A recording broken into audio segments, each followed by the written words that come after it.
Sadgurunath Maharaj Ki Jai, and welcome to Jagadambe Reads the Holy Books of India, Ramayana42. As you may remember, Kaushika did tapasya until Brahma appeared before him. You have achieved what seemed to be impossible. You will from now on be known as Rajarshi Kaushika. Having granted the boon, Brahma returned to Satyaloka. Kaushika, however, was not as pleased as he ought to have been. On the contrary, he was very unhappy. His grief was intense, and so was his frustration. He wanted the world, and he was granted a handful of sand. He told himself, after all these years of tapasya, I have been called a Rajarshi. I feel that I have not done enough. I will try again.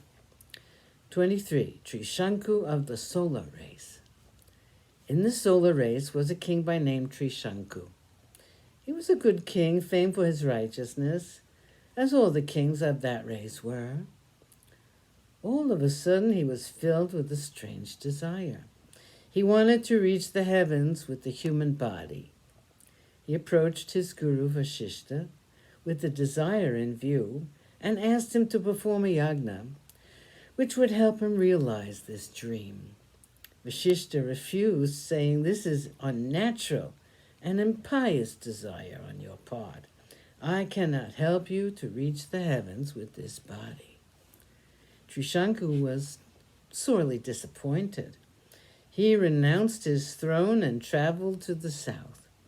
There he met the sons of Vasishta and asked them to help him achieve the impossible.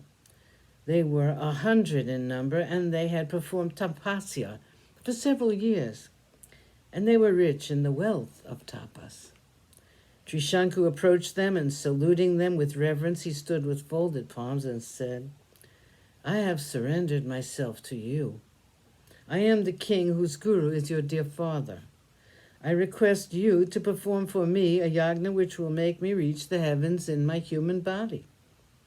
Guru Vasishta, the famous rishi, refused to help me and asked me to look for someone else to do it for me. I have no one else but the sons of my guru, and so I've come to you for help. Rich as you are with tapas, I beseech you to help me. It is well known that your ancestors have been the gurus for the line of Ikshvakus for all these years. You are like gods to us, and you should grant my prayer. The sons of Vasishta were very angry with the king. They said, "You're very stupid and also sinful. When our father has refused to perform a sacrifice, saying it's against all dharma, how dare you approach us with the same request?" Vasishta has been the Kula Guru for the line of kings ever since Ikshvaku. As you rightly observed, and this Vasishta has not approved of your ambition.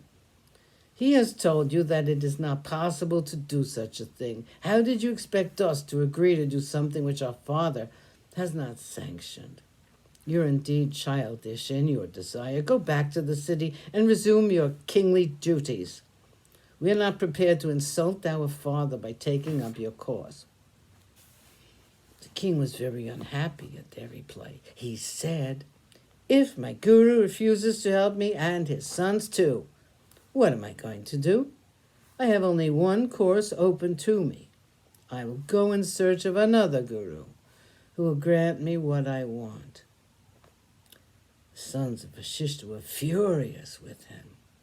They could not brook the insult to their father and to themselves. Therefore they cursed him and said, "You will from this moment become a Chandala." Having cursed him, they all returned to their ashrams. The unhappy king returned to his city with his heart filled with pain and disappointment. When the night had passed, the king found that he had become a Chandala.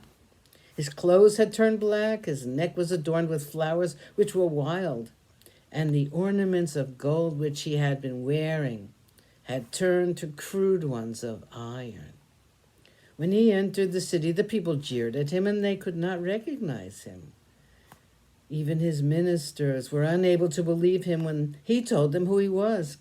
He was chased out of the city by the citizens who made fun of his appearance. Sadgurunath Maharaj Ki Jai. Thank you for coming. I hope you come again.